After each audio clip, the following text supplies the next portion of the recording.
검푸른 강물이 아가리를 벌린 채 으르렁거리는 소리가 귓전을 때리고 칠흑 같은 어둠 속에서 불어오는 강바람은 마치 원기들의 울음소리처럼 처량하게 살을 파고드는데 그 차가운 기운이 뼛속까지 스며들어 사내의 온몸을 저절로 떨게 만들었습니다. 해주 앞바다로 흘러드는 남대천의 물결은 20년 전 그날처럼 여전히 무심하게 흐르고 있었지만 삿갓을 깊게 눌러쓴 김윤호의 눈에는 그 물이 평범한 강물이 아니라 붉은 선혈이 낭자한 핏물로 보일 뿐이었습니다. 그는 강가에 우두커니 서서 물끄러미 수면을 내려다보고 있었는데 마치 그 깊은 물속에서 누군가 자신을 향해 손을 뻗으며 살려달라고 애원하는 듯한 환영이 아른거려 숨을 쉬기조차 힘들었습니다. 거칠게 몰아치는 파도 소리 사이로 어미는 결백하다, 윤호야 라고 외치던 찢어지는 듯한 비명이 환청처럼 들려와 그는 저도 모르게 쓰고 있던 삿갓의 죽태를 으스러지도록 움켜쥐었습니다. 그때 이놈의 날씨는 왜 이리도 스산한 게냐, 마치 귀신이라도 나올 것 같구먼 하며 지나가던 늙은 어부가 혀를 차며 윤호의 곁을 스쳐 지나갔지만 윤호는 미동조차 하지 않고 그 자리에 못 박힌 듯 서서 오로지 강물만을 응시하고 있었습니다. 그의 눈동자 깊은 곳에는 타오르는 숫덩이 같은 분노와 서글픔이 뒤엉켜 이글거리고 있었습니다. 이 강은 단순한 물길이 아니라 그의 어머니가 부정한 여인이라는 더러운 누명을 쓰고 마을 사람들의 손가락질과 돌팔매질 속에서 돼지롱에 갇혀 수장된 비극의 현장이었기 때문이었습니다. 당시 5살에 불과했던 윤호는 강둑에서 발을 동동 구르며 목이 터져라 울었지만 탐욕스런 사또와 음흉한 최진사의 비웃음 섞인 호령소리에 묻혀 어미의 마지막 모습조차 제대로 배웅하지 못했던 끔찍한 기억이 생생하게 되살아났습니다. 윤호는 품속 깊은 곳에 숨겨둔 묵직한 물건을 가만히 더듬어 보았는데 차가운 뱃쇠의 감촉이 손끝에 닿자 비로소 이성을 찾고 거칠어진 호흡을 가다듬을 수 있었습니다. 그것은 바로 임금님께서 친히 하사하신 마패였으나 지금 그의 행색은 영락없는 거렁뱅이 꼴을 하고 있어 누구도 그가 왕명을 받들고 온 암행어사라는 사실을 짐작조차 할 수 없었습니다. 헤어진 삼배옷은 곳곳이 기워져 너덜거렸고 집시는 다 닳아 발가락이 삐져나와 있었으며 헝클어진 머리카락과 덥수룩한 수염은 그가 오랫동안 씻지 못한 불황자임을 여실히 보여주고 있었습니다. 그는 일부러 어깨를 구부정하게 하고 다리를 절뚝거리며 천천히 발걸음을 옮겨 마을 입구인 성문 쪽으로 향했는데 이는 놈들의 경계심을 풀고 그들의 추악한 민낯을 낱낱이 파헤치기 위한 철저한 위장이었습니다. 성문 앞에는 포졸들이 창을 들고 오가는 행인들을 검문하고 있었는데 그들의 눈빛은 백성을 지키는 자의 것이 아니라 먹잇감을 노리는 승냥이처럼 사납고 탐욕스러웠습니다. 윤호가 성문 앞에 다가서자 포졸 하나가 코를 막으며 창대 끝으로 윤호의 어깨를 툭툭 치며 어이 거지놈 통행세 낼 돈은 있고 기어들어오는 것이냐? 라고 비아냥거렸고 옆에 있던 다른 포졸은 킬킬대며 딱 봐도 땡전 한 푼 없는 놈인데 그냥 쫓아버려 냄새나서 원이라며 침을 크 뱉었습니다. 윤호는 속에서 치미는 불길을 억누르며 비굴한 웃음을 지어 보이고는 허리춤에서 꼬깃꼬깃한 엽전 한 뼘을 꺼내 바치며 나으리 매가 며칠을 굶어 구걸이라도 좀 하려고 하니 제발 한 번만 봐주십시오 라고 굽실거렸습니다. 포졸은 엽전을 낚아채듯 가져가며 이빨로 깨물어 진짜인지 확인하더니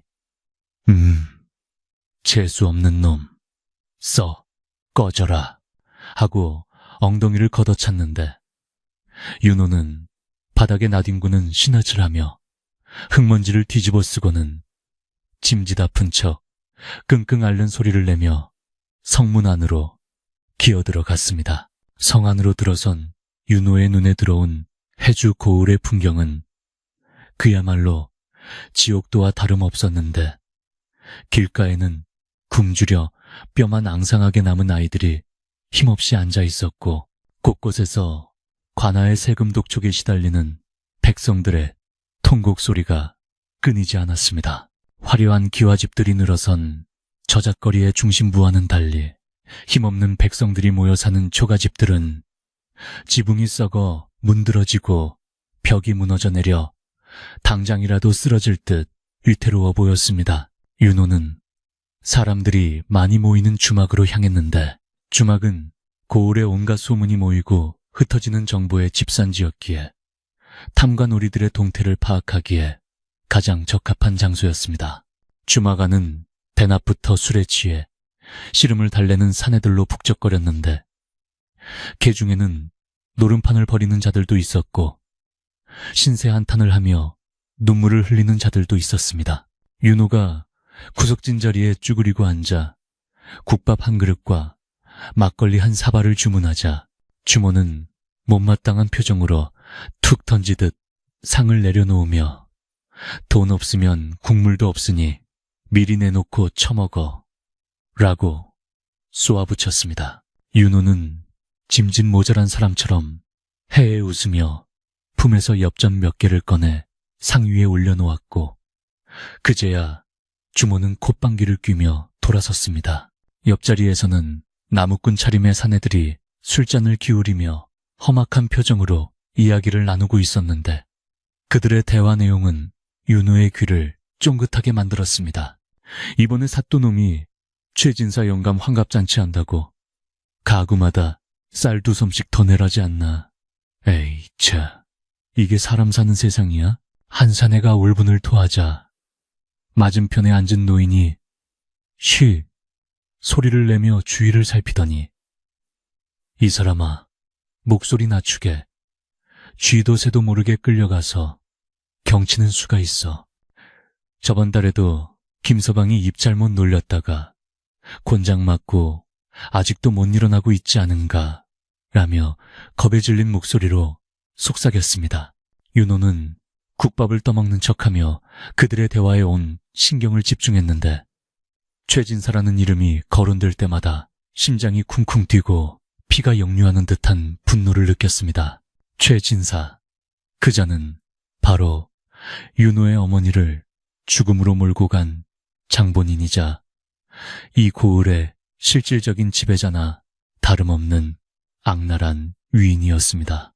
윤호는 20년 전 어머니가 억울하게 끌려가던 날 최진사가 짓고 있던 그 비릿하고 음흉한 미소를 한시도 잊은 적이 없었으며 매일 밤 꿈속에서 그자의 목을 베는 상상을 하며 복수의 칼날을 갈아왔습니다. 그나저나 며칠 전부터 남대천 강물 색깔이 핏빛으로 변했다는 소문 들었나. 억울하게 죽은 귀신이 원한을 못 풀어서 그렇다던데. 다른 사내가 목소리를 낮춰 말하자 윤호의 숟가락질이 순간 멈칫했습니다. 마을 사람들도 여전히 그날의 참극을 기억하고 있었고 그것은 그들에게도 씻을 수 없는 공포와 죄책감으로 남아있었던 것입니다. 그때 주막 밖이 갑자기 소란스러워지더니 물러거라, 최진사 대감행차시다 라는 외침과 함께 요란한 징소리가 울려 퍼졌습니다. 주막 안에 있던 사람들은 혼비백산하여 하던 일을 멈추고 밖으로 뛰쳐나가 길바닥에 납작 엎드렸는데 윤호 역시 그들 틈에 섞여 머리를 조아리는 척하며 삿갓 아래로 날카로운 눈빛을 번득였습니다. 화려한 비단으로 치장된 가마가 위풍당당하게 지나가고 있었는데 가마의 문이 살짝 열리며 기름진 얼굴에 거만한 표정을 한 노인이 밖을 내다보았습니다. 세월이 흘러 주름이 늘고 머리가 휘어지긴 했지만 탐욕으로 번들거리는 눈빛과 얇은 입술은 20년 전 어머니를 모함할 때 보았던 그 악귀 같은 모습 그대로였습니다. 윤호는 당장이라도 달려나가 품속에 마패를 꺼내들고 그자의 죄상을 낱낱이 꾸짖고 싶었으나 아직은 때가 아니라는 생각에 입술을 깨물며 끓어오르는 울분을 삼켰습니다. 섣불리 움직였다가는 놈들에게 꼬리를 잡혀 이를 그르칠 수 있었고, 무엇보다 놈들을 완벽하게 파멸시키기 위해서는 어머니의 무죄를 입증할 결정적인 증거가 필요했기 때문이었습니다. 가마 뒤로는 수십 명의 하인들이 온갖 진귀한 물건들을 짊어지고 따르고 있었는데 그것들은 모두 힘없는 백성들의 고열을 짜내어 마련한 것들이 분명했습니다. 엎드린 백성들 사이에서는 억눌린 신음과 흐느낌이 새어나왔지만 누구 하나 감히 고개를 들고 항의하는 자는 없었습니다. 가마가 멀어지고 흙먼지가 가라앉자 사람들은 하나둘씩 일어나 옷을 털며 욕설을 내뱉었는데 윤호는 다시 주막으로 돌아가지 않고 비틀거리는 걸음으로 최진사의 집 쪽으로 향했습니다. 그는 낮에는 거지 행세를 하며 놈들의 동태를 살피고 밤에는 은밀하게 움직여 증거를 찾을 계획이었는데 우선 놈의 저택 구조와 경비태세를 파악하는 것이 급선무였습니다. 최진사의 저택은 마을이 한눈에 내려다 보이는 언덕 위에 으리으리하게 지어져 있었는데 높은 담장은 마치 성벽처럼 견고했고 대문 앞에는 덩치 큰 사병들이 몽둥이를 들고 삼엄하게 경계를 서고 있었습니다. 윤호가 저택 근처를 어슬렁거리자 문지기 중 하나가 눈을 부라리며 거기 웬 거지놈이 기웃거리는 게야. 뼈가 부러지기 전에 썩 꺼지지 못해 라고 소리쳤습니다. 윤호는 짐짓 놀란 척 뒷걸음질 치며 비굴하게 허리를 굽히고 아이고 나으리 배가 너무 고파 밥 짓는 냄새에 이끌려온 것뿐입니다요. 남은 밥이라도 좀 적선해 주시면 평생 은혜를 잊지 않겠습니다 라고 빌었지만 문지기는 가차없이 돌멩이를 집어 던졌고 윤호는 돌에 맞는 신음을 하며 헐레벌떡 언덕 아래로 도망쳤습니다. 그러나 그의 눈은 이미 저택의 담벼락 낮은 곳에 뚫린 개구멍 하나와 뒷문으로 드나드는 하인들의 움직임을 놓치지 않고 포착한 뒤였습니다. 어둠이 내리기 시작하자 윤호는 마을 외곽에 있는 낡은 성황당으로 몸을 피했는데 그곳은 비바람을 겨우 피할 수 있을 정도로 허름했지만 사람들의 발길이 닿지 않아 은신처로 삼기에 안성맞춤이었습니다. 성황당 안에는 누군가 버리고 간 멍석 한 장이 깔려 있었고 촛불 하나 켜지 않은 내부는 음산하기 짝이 없었습니다. 윤호는 멍석 위에 앉아 품에서 어머니의 유품인 반쪽짜리 옥놀이개를 꺼내 들었는데 달빛에 비친 놀이개는 은은한 광채를 띠며 슬픈 빛을 발하고 있었습니다. 이 놀이개는 어머니가 돌아가시기 직전 어린 윤호의 손에 쥐어주며 이것을 꼭 간직해라. 언젠가 진실을 밝혀줄 것이다.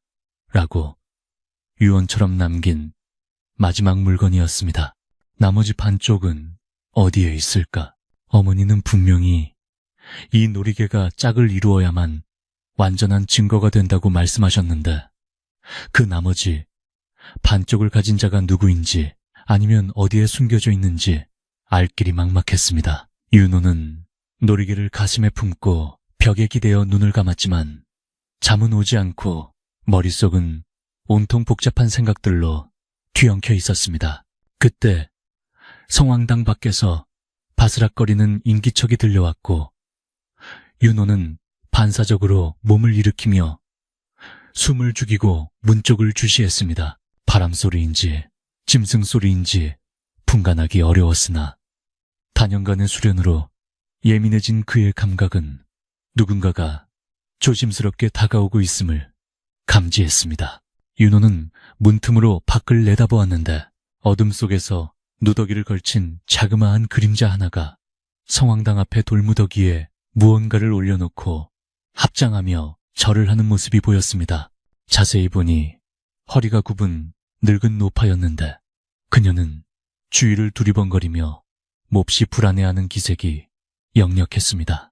노파가 기도를 마치고 돌아서려는 순간 윤호는 문을 벌컥 열고 나가며 낮고 위험 있는 목소리로 이 야심한 시각에 여기서 무엇을 비는 것이오?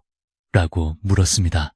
갑작스런 인기척에 놀란 노파는 비명을 지르며 주저앉았고 공포에 질린 눈으로 윤호를 올려다보며 입만 뻐끔거릴 뿐 아무런 말도 하지 못했습니다. 윤호는 노파의 얼굴을 자세히 들여다보았는데 쭈글쭈글한 주름과 백발이 성성한 모습이었지만 어딘가 낯이 익은 느낌을 지울 수가 없었습니다. 그녀의 눈매는 20년 전 어머니의 곁을 그림자처럼 지키던 몸종 개똥내와 묘하게 닮아 있었습니다. 설마 그녀가 살아있단 말인가? 어머니가 돌아가신 후 행방불명되어 죽었다고 알려진 그녀가 윤호의 심장이 다시금 거세게 요동치기 시작했고 그는 떨리는 목소리로 한 걸음 더 다가가며 그대 혹시 김진사 댁에 있던 개똥내가 아니오? 라고 물었습니다. 그 이름을 듣는 순간 노파의 눈동자가 크게 흔들리더니 이내 사색이 되어 뒷걸음질 치기 시작했습니다. 노파는 필사적으로 도망치려 했으나 늙고 병든 몸으로는 건장한 윤호를 따돌릴 수 없었습니다. 윤호는 앞을 가로막으며 간절한 눈빛으로 호소했습니다.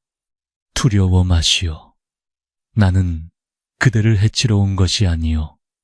내 얼굴을 잘 보시오. 20년 전 그 강가에서 울고 있던 그 아이 윤오입니다. 윤호라는 이름이 나오자 노파는 벼락이라도 맞은 듯 그 자리에 얼어붙었고 믿을 수 없다는 듯이 윤호의 얼굴을 뜯어보다가 갑자기 바닥에 엎드려 통곡하기 시작했습니다. 도련님, 정령 도련님이십니까? 흑흑, 죽은 줄만 알았던 도련님이 살아서 돌아오시다니요. 노파의 울음소리는 20년 동안 가슴속에 맺혀있던 한을 토해내는 듯 처절했고 윤호 역시 눈시울이 뜨거워져 노파를 일으켜 세우려 했습니다. 그러나 노파는 무언가 할 말이 있는 듯 입을 열려다가 갑자기 제 입을 틀어막고는 고개를 세차게 가로저으며 두려움에 떨었습니다. 그녀는 손짓발짓으로 자신의 혀가 잘려 말을 할 수 없다는 심해질 했는데 윤호는 그 참혹한 모습에 경악을 금치 못했습니다. 누가, 왜, 이 불쌍한 노파의 혀까지 잘라버리며 입을 막으려 했단 말인가? 그것은 분명 그녀가 알고 있는 비밀이 그들에게 치명적이기 때문일 것이었습니다. 윤호는 노파의 거친 손을 잡고 따뜻하게 감싸주며 말하지 않아도 됩니다. 놈들이 저지른 짓을 내가 반드시 갚아줄 것이니 라고 위로했습니다. 노파는 눈물 범벅이 된 얼굴로 고개를 끄덕이며 품속에서 꼬깃꼬깃한 종이 한 장을 꺼내 윤호에게 건넸습니다. 달빛 아래 펼쳐본 종이에는 서툰 글씨로 지렁이 기어가듯 무언가가 적혀 있었는데 그것은 단순한 낙서가 아니라 누군가의 이름을 적어놓은 일종의 명단 같았습니다. 그리고 그 명단의 맨 위에는 최진사라는 이름이 붉은색으로 선명하게 적혀 있었습니다. 이것은 무엇을 의미하는 것인가? 노파는 윤호의 손을 이끌고 성황당 뒤편의 숲속으로 향했는데 덤불을 헤치고 한참을 들어가자 버려진 우물터가 나타났습니다. 노파는 우물 옆에 큰 바위를 가리키며 땅을 파라는 신협을 했습니다. 윤호는 직감적으로 이곳에 중요한 단서가 묻혀 있음을 깨닫고 주저없이 맨손으로 땅을 파기 시작했습니다. 손톱이 깨지고 손가락에서 피가 배어나왔지만 그는 멈추지 않았고 한참을 파내려 가자 흙 속에서 낡은 항아리 뚜껑이 모습을 드러냈습니다. 윤호가 떨리는 손으로 항아리를 꺼내 뚜껑을 열자 그 안에는 썩지 않도록 기름 먹인 종이에 쌓인 물건들이 들어 있었습니다. 윤호가 조심스럽게 종이 꾸러미를 풀자 그 안에서 나온 것은 놀랍게도 낡은 서찰 한 통과 윤호가 가지고 있는 것과 정확히 짝이 맞는 나머지 반쪽짜리 옥놀이개였습니다. 윤호는 숨이 떴을 듯한 충격에 휩싸여 그 자리에 주저앉고 말았습니다. 이 놀이개야말로 어머니의 결백을 증명하고 최진사의 목을 뚝 수 있는 유일한 열쇠였습니다. 서찰을 펼쳐보니 그것은 최진사가 어머니를 협박하며 보냈던 연서였으나 어머니가 거절하자 앙심을 품고 조작한 가짜 답신과 음모의 내용이 상세하게 적혀있는 비망록이었습니다. 어머니, 드디어 찾았습니다. 드디어. 윤호는 놀이개와 서찰을 가슴에 품고 밤하늘을 올려다보며 오열했습니다. 달빛이 구름 사이로 모습을 드러내며 윤호를 비추었고 그의 눈물 젖은 얼굴 위로 서늘한 바람이 스치고 지나갔습니다. 이제 모든 준비는 끝났습니다. 놈들이 안심하고 잔치를 벌이는 그날, 윤호는 지옥에서 돌아온 사자가 되어 그들의 잔치판을 피해 심판장으로 만들 것입니다. 그의 눈빛은 더 이상 슬픔에 젖은 아들의 눈이 아니라 악을 멸하려는 서슬퍼런 암행어사의 눈으로 변해 있었습니다. 깊은 밤, 해주 고을에는 폭풍 전야에 무거운 정적만이 감돌고 있었습니다. 새벽 안개가 걷히기도 전 젖은 흙냄새와 비릿한 물안개가 뒤섞인 성황당 주변은 쥐 죽은 듯 고요했으나 그 정막 속에는 폭풍이 몰아치기 직전에 팽팽한 긴장감이 서려 있었다. 윤호는 밤새 뜬 눈으로 지새운 피로가 몰려왔지만 품속에 간직한 서찰과 놀이개의 묵직한 존재감이 그의 정신을 차갑게 깨우고 있어 잠시도 쉴 수가 없었다. 그는 어머니의 한이 서린 증거물들을 낡은 무명천에 겹겹이 싸서 성황당 마루 밑 깊숙한 곳, 쥐새끼 한 마리도 드나들지 못할 은밀한 틈새에 숨겨두었는데 이는 혹시라도 자신이 놈들에게 발각되더라도 증거만은 안전하게 지키기 위함이었다. 곁에서 불안한 눈빛으로 그를 지켜보던 벙어리 노파. 개똥내는 윤호의 옷자락을 붙잡고 가지 말라는 듯 고개를 저었으나 윤호는 그녀의 거친 손등을 어루만지며 반드시 돌아오겠소. 그때까지 부디 몸 조심하시오 라는 짧은 약조만을 남긴 채 다시 속세의 진흙탕 속으로 발걸음을 옮겼다. 날이 밝아오자 해주 관아 앞 저작거리는 최진사의 환갑잔치 준비로 인해 그야말로 북새통을 이루고 있었는데 그 광경은 화려하다 못해 기괴하기 짝이 없었다. 거리 곳곳에는 오색 등불이 내걸리고 비단 띠가 펄럭였지만 그 아래를 오가는 백성들의 얼굴은 흑빛으로 병들어 있었고 눈동자는 굶주림과 공포로 강하게 들어가 있어 마치 산송장들의 행렬을 보는 듯했다. 관아의 이방과 포졸들은 늑대 떼처럼 거리를 누비며 상인들의 좌판을 엎고 닭이나 돼지를 강제로 빼앗아 갔는데 나라시리여 대감마님 경산이라 하고 외치는 그들의 목소리에는 일말의 죄책감도 없이 오로지 권력에 기생하는 자들의 오만함만이 가득 차 있었다. 윤호는 삿갓을 더욱 깊이 눌러쓰고 다리를 절뚝거리며 그 참상을 지켜보았는데 주먹을 쥔 손톱이 살을 파고들어 피가 배어 나올 지경이었으나 겉으로는 흐리멍덩한 눈빛을 한 채 침을 질질 흘리는 바보 흉내를 낼 수밖에 없었다. 아이고, 나으리, 이건 우리 식구가 겨울을 날 보릿살입니다요. 이것만은 제발. 쌀가게 앞 노인이 포졸의 바짓가랑이를 붙잡고 애원했으나 포졸은 가차없이 몽둥이로 노인의 등을 후려갈기며 에이, 재수없게 대감마님 잔치에 쓸수를 빚어야 하는데 어디서 감히 쌀을 숨겨? 라고 고함을 질렀다. 노인이 비명을 지르며 바닥에 나뒹굴자 옆에 있던 어린 손녀가 울음을 터뜨리며 할아버지의 몸을 감싸 안았는데 그 가녀린 등 위로 다시금 몽둥이가 날아들려는 찰나 윤호의 몸이 반사적으로 움찔했다. 당장이라도 뛰쳐나가 포졸의 팔을 꺾고 그 더러운 입을 찢어놓고 싶었으나 지금 정체를 드러내면 20년을 기다린 복수가 물거품이 될 것이기에 그는 피를 토하는 심정으로 고개를 돌려야만 했다. 백성의 고열을 짜내어 벌이는 잔치. 그것은 잔치가 아니라 피의 향연이었고 윤호는 그 지옥도를 가슴 깊이 새기며 복수의 칼날을 더욱 날카롭게 갈았다. 그때 관아에 소술대 문이 활짝 열리며 화려한 가마 한 채가 미끄러지듯 들어갔는데 그 뒤를 따르는 수행원들의 기세가 여간 등등한 것이 아니었다. 가마에서 내린 인물은 다름 아닌 최진사였고 그를 맞이하러 나온 고을사또 조대감은 버선발로 뛰어나와 허리를 굽실거리며 어서 오십시오.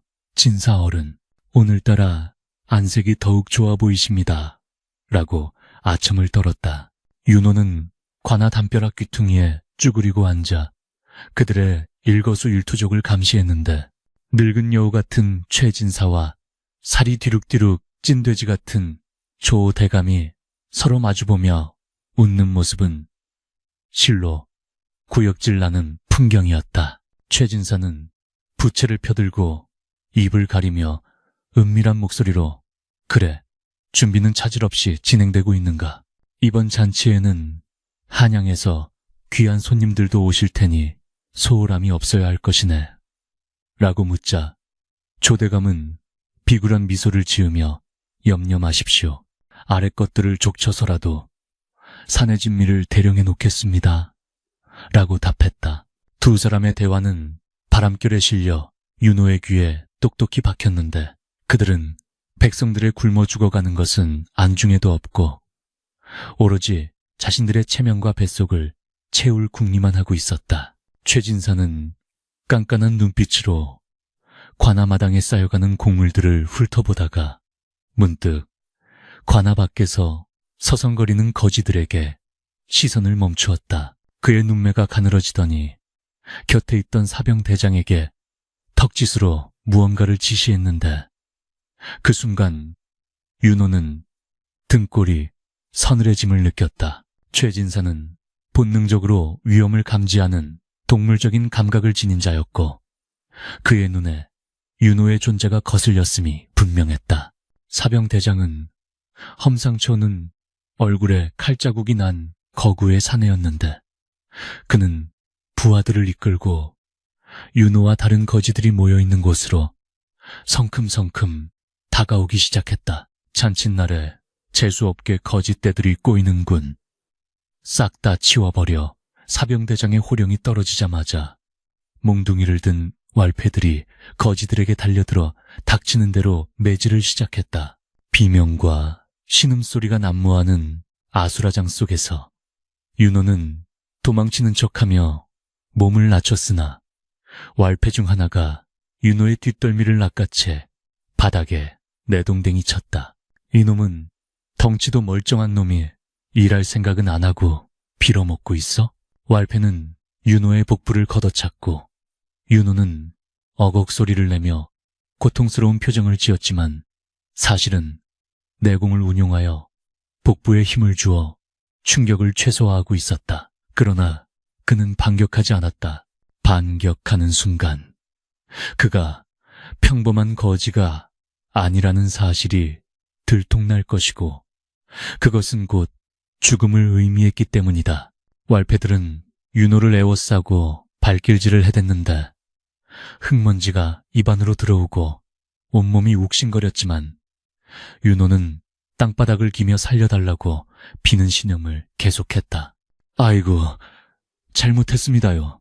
밥 한 끼만 얻어먹으려 했을 뿐입니다요. 그의 비굴한 외침에 왈패들은 낄낄거리며 더욱 잔인하게 짓밟았고 멀리서 이 광경을 지켜보던 최진사는 그제야 의심을 거둔 듯 흥미를 잃고 관아 안으로 들어갔다.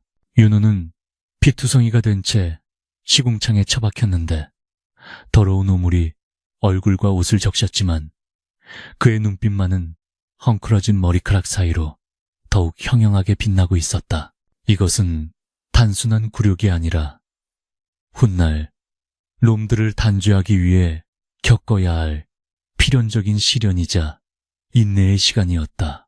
해질 무렵이 되어서야 왈패들은 침을 뱉고 사라졌고 윤호는 절뚝거리는 몸을 이끌고 인적이 드문 뒷골목으로 숨어들었다.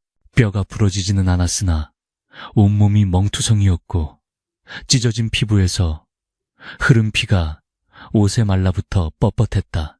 그는 인근의 개울가에서 대충 얼굴을 씻어내고 물에 비친 자신의 모습을 바라보았는데 퉁퉁 부은 눈과 터진 입술은 영락없는 패배자의 몰골이었다.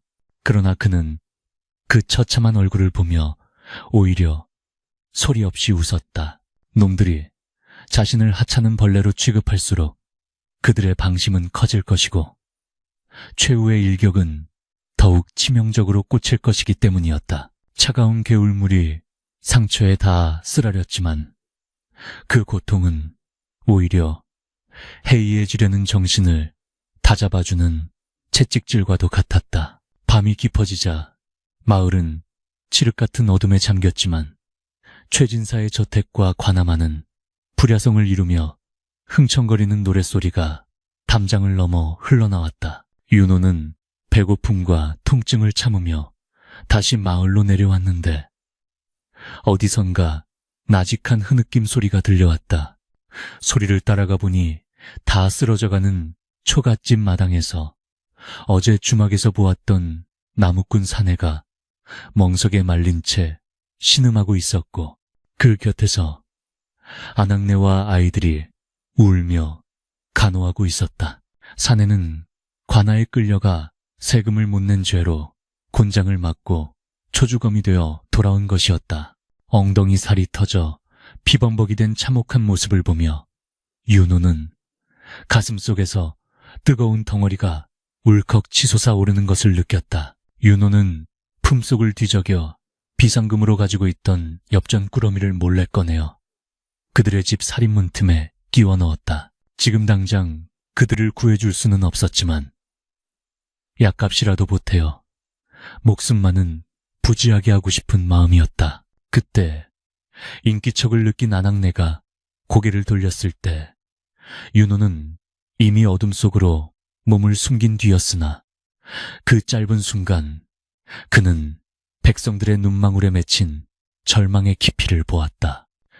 그들은 구원자를 기다리고 있었고 그 구원자는 하늘에서 내려오는 것이 아니라 바로 이 진흙탕 같은 현실 속에서 그들의 아픔을 함께 느끼고 분노하는 자신이어야만 했다.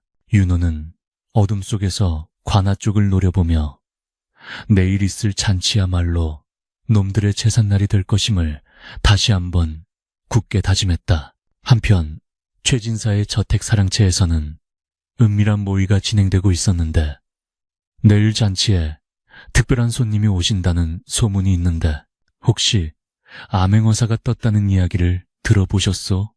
라고 물었다. 최진사의 날카로운 질문에 조대감은 술잔을 들던 손을 멈칫하며 안색이 창백해져서 아니 진사어른 그게 무슨 불길한 말씀이십니까? 조정의 줄을 대어 알아보니 당분간 어사파견은 없다고 하던데요. 라고 답했다. 조대감의 당황한 기색을 살피던 최진사는 혀를 끌끌 차며 말했다. 자네는 그게 문제야. 항상 태평하단 말이지. 요즘 마을에 낯선 놈들이 기웃거리는 게 영 찜찜해. 내일 경비는 평소보다 2배로 늘리고 의심스러운 놈은 즉시 잡아들이게. 잔치판에 피를 보는 한이 있어도 화근은 미리 잘라야지. 최진사의 직감은 무서울 정도로 정확했으나 그조차도 상상하지 못한 것이 있었다. 그가 쫓아낸 거지가 바로 그 암행어사이며 이미 그의 목을 겨눌 칼날이 턱 밑까지 들어와 있다는 사실을 말이다. 윤호는 관아의 담장을 따라 돌며 내일의 동선을 머릿속으로 그리고 있었다. 정문은 경비가 삼엄할 테니 뚫기 어렵고 하인들이 술과 음식을 나르는 쪽문이나 담장이 낮은 뒷길을 노려야 했다. 그는 과거 어머니가 갇혔던 감옥이 있는 위치와 사또가 앉을 대청마루, 그리고 최진사가 거만하게 앉아있을 상석의 위치를 꼼꼼하게 확인했다. 바람이 불어와 나뭇가지를 흔들자 마치 수많은 원혼들이 그를 응원하는 듯한 소리가 났다. 윤호는 다시 성황당으로 발길을 돌리지 않고 마을 어귀에 오래된 느티나무 위로 올라가 몸을 숨겼다. 높은 곳에서 내려다본 마을은 달빛 아래 고요했지만 그 고요함 밑에는 언제 터질지 모르는 분노의 마그마가 끓고 있었다. 그는 나무 위에서 가부좌를 틀고 눈을 감은 채 내공을 운기조식하며 상처 입은 몸을 치유하기 시작했다. 멍든 곳에 어혈을 풀고 흐트러진 기운을 바로잡자 단전에서부터 따뜻한 기운이 올라와 온몸을 감쌌다. 내일 해가 중천에 뜨고 잔치가 절정에 달할 때 그는 삿갓을 벗어 던지고 세상에서 가장 큰 목소리로 정의를 외칠 것이다. 그때까지 그는 어둠 속의 그림자가 되어야 했고 인내라는 쓴 약을 삼켜야만 했다. 새벽닭이 울기 전 윤호는 나무에서 내려와 다시 거지 행색을 갖추었다. 찢어진 옷매무새를 다듬고 얼굴에 흑칠을 더하며 그는 거울 속의 자신에게 김윤호, 너는 이제 죽었다. 오늘부터 너는 이 고을의 원혼들을 대신하여 칼을 휘두르는 처단자다 라고 속삭였다. 그의 눈빛은 더 이상 흔들리지 않았고 차갑게 가라앉은 심연과도 같았다. 동쪽 하늘이 붉게 물들기 시작하자 최진사의 환갑잔치를 알리는 요란한 풍악소리가 마을의 아침을 깨웠다. 그것은 탐관오리들에게는 축제의 서막이었으나 윤호에게는 심판의 시간을 알리는 장엄한 나팔소리와도 같았다. 이제 모든 준비는 끝났다. 해주 관아의 널찍한 마당은 대낮임에도 불구하고 수십 개의 횃불과 청사초롱이 어우러져 대낮보다 더 환한 불야성을 이루고 있었는데 그 화려함은 마치 천상의 연회를 지상으로 옮겨놓은 듯 지글지글 끓는 기름솥에서는 멧돼지와 소를 통째로 잡은 고기, 굽는 냄새가 진동하여 담장 너머 굶주린 백성들의 코끝을 잔인하게 자극했고 쉴 새 없이 울려 퍼지는 꽹과리와 장구 소리는 백성들의 신음소리를 덮어버리려는 듯 요란하게 고막을 때렸다. 마당 한가운데에는 비단으로 짠 차일이 드리워져 있었고 그 아래 상석에는 오늘의 주인공인 최진사와 고을사또, 조대감이 붉은 얼굴로 거드름을 피우며 앉아 있었는데 그들의 앞에는 산해진 미가 상다리가 휘어질 정도로 차려져 있어 보기만 해도 배가 터질 지경이었다. 윤호는 짐꾼들 틈에 섞여 술동이를 나르는 척하며 교묘하게 관아 안으로 잠입하는 데 성공했으나 눈앞에 펼쳐진 광경은 그의 상상을 초월하는 사치와 향락의 극치였기에 피가 거꾸로 솟는 듯한 분노를 억누르느라 입술을 꽉 깨물어야 했다. 자, 드시지요. 오늘 이 술은 한양에서 공수해온 귀한 청주입니다. 진사 어른의 만수무강을 비는 뜻에서 제가 특별히 준비했습니다. 조대감이 아첨 섞인 웃음을 흘리며 술병을 기울이자 최진사는 거만하게 수염을 쓸어내리며 잔을 받고 허허 사또의 정성이 갸륵하구려. 내 이 은혜는 잊지 않으리다. 우리 해주 고을이 이토록 태평성대인 것은 다 사또의 덕이지요 라고 답했다. 두 탐관오리가 주고받는 덕담은 마치 썩은 물이 고인 웅덩이에서 피어오르는 악취처럼 역겨웠으나 주위에 둘러앉은 아전들과 지역 유지들은 연신 고개를 끄덕이며 맞장구를 치기에 바빴다. 윤호는 술동이를 내려놓는 척하며 그들의 가장 가까운 곳 마당 한 구석의 기둥 뒤로 몸을 숨겼는데 삿갓 아래로 번뜩이는 그의 눈빛은 먹잇감을 노리는 매처럼 날카롭게 최진사의 목덜미를 겨냥하고 있었다. 그때 화려한 옷을 입은 기생들이 무대 위로 올라와 춤을 추기 시작하자 연회장은 더욱 뜨겁게 달아올랐고 술에 취한 양반들은 채통도 잊은 채 덩실덩실 어깨춤을 추며 추태를 부리기 시작했다. 그러나 그 화려한 춤사위 뒤편에는 강제로 끌려와 눈물을 삼키며 술을 따라야 하는 관기들의 슬픈 표정이 숨겨져 있었고 음식을 나르는 하인들의 손등은 매질로 인해 터지고 갈라져 있었다. 윤호는 더 이상 숨어서 지켜볼 수만은 없다고 판단했다. 그는 품속에 숨겨둔 마패를 한 번 더 확인한 뒤 짐꾼의 복장을 흐트러뜨리고 머리카락을 헝클어 영락없는 미치광이 거짓골을 하고는 비틀거리며 연회장 한복판으로 뛰어들었다. 에헤라디야, 좋다. 풍악도 좋고 술 냄새도 좋구나. 나도 한 잔 줘. 나도 한 잔 줘. 윤호의 갑작스러운 난입에 춤을 추던 기생들은 비명을 지르며 물러섰고 흥겨웠던 연회장은 찬물을 끼얹은 듯 일순간 정적에 휩싸였다. 저놈은 뭐냐? 감히 여기가 어디라고 썩은 냄새를 풍기며 들어오느냐? 조 대감이 술잔을 집어던지며 고래고래 고함을 질렀고 순식간에 포졸들이 창을 겨누며 윤호를 에워쌌다. 그러나 윤호는 전혀 주눅들지 않고 오히려 덩실덩실 춤을 추며 포졸들의 창끝을 요리조리 피했는데 그 몸놀림이 마치 취곤의 고수처럼 유려하면서도 우스꽝스러워 보는 이들의 혼을 쏙 빼놓았다. 아이고 사또 나으리, 이 좋은 날 거지라고 밥 한 술 못 얻어먹으란 법 있습니까? 내 노래 한 자락 뽑을 테니 술 한 잔만 적선해 주십시오. 윤호가 넉살 좋게 너스레를 떨자 좌중의 긴장감이 살짝 풀리며 여기저기서 킥킥거리는 웃음소리가 터져나왔다. 최진사는 찌푸린 눈으로 윤호를 노려보다가 문득 그의 기이한 행동에 흥미를 느낀 듯 손을 들어 포졸들을 제지하며 잠깐 놔두어라. 저놈의 꼴을 보니 제정신이 아닌 듯한데 오늘 같은 잔칫날 광대 하나쯤 있어도 나쁠 건 없지.